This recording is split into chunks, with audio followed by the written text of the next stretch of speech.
un dimanche politique qui se prépare sur BFM TV. Cet après-midi, il y aura notamment Jean-Luc Mélenchon et en duplex, on va dire, en hologramme à Aubervilliers et puis en meeting à Lyon. Pour en parler, Raquel Garrido, vous êtes sa porte-parole de la France Insoumise.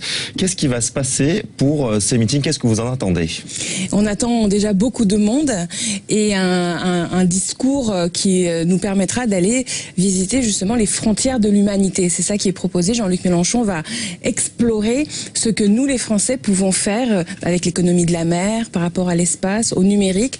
En fait, toutes ces choses que nous pourrions faire si l'économie, si la France était correctement gouvernée, et pour redonner un peu de goût du futur, pour se donner la confiance dans le fait que nous savons faire des choses. Nous avons un certain génie français qui aujourd'hui est très très mal utilisé.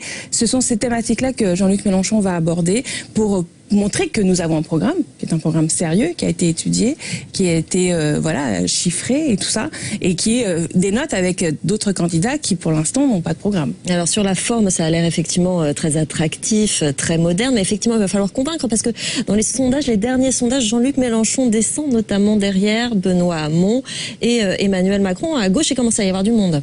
Ouais, vous savez, moi, j'ai toujours eu comme règle de ne pas commenter les sondages, même quand ils étaient bons pour Jean-Luc Mélenchon, parce que j'ai étudié la chose de près, et notamment le fait que les sondeurs utilisent ce qu'on appelle des coefficients de redressement, c'est-à-dire qu'il y a des données brutes, et après pour arriver à des résultats finaux, ils appliquent un redressement. Et ce redressement, tandis que la loi normalement les oblige à le communiquer à la commission des sondages, ils ne le communiquent pas.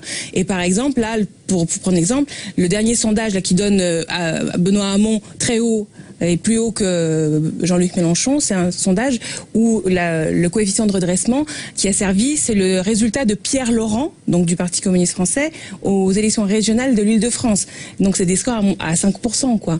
Donc voilà, donc moi je commande pas parce que je considère qu'il y a beaucoup de manip, et je pense qu'on grandirait tous, médias et citoyens, à ne pas réfléchir sur la base des sondages. Alors, outre ces sondages, il n'en reste pas moins qui sont quand même trois, hein, justement, dans cette course à l'élection présidentielle. Ils sont bien là, ces trois candidats à gauche, donc il va falloir quand même réussir à toucher dès ce meeting aujourd'hui.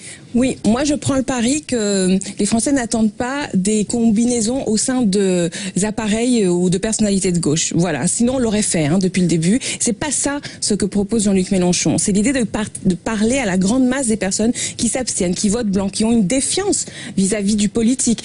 Défiance qui est quand même aggravée par l'affaire Fillon, par exemple. Quand on voit la proximité des milieux d'affaires, de la Drée de la Charrière avec Fillon, ce que ça a donné, donc le fait de donner 200 000 € à Madame Fillon pour la revue des Deux Mondes, on se dit, regardez, aujourd'hui, Monsieur Macron, il est l'ami des milliardaires. Est-ce que vous pensez que les milliardaires deviennent amis avec les politiques de façon désintéressée? Non. Donc, il va falloir mettre un peu de santé dans nos institutions. Et c'est pour ça que moi, je soutiens Jean-Luc Mélenchon, parce qu'il s'engage à faire la 6e République. Et il dit comment, contrairement à Monsieur Hamon, il dit, l'article 11 de la Constitution me donne la possibilité de convoquer un référendum sur l'organisation des pouvoirs. Donc, de convoquer une assemblée constituante.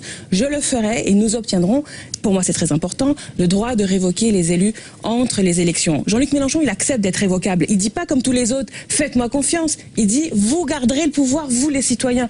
Et c'est là que on respire. Et à partir de là, je pense que toutes les discussions seraient possibles. Mais comme aucun autre ne veut s'engager sur la constituante, pour l'instant, je préfère voter Jean-Luc Mélenchon pour aller avec la voix certaine.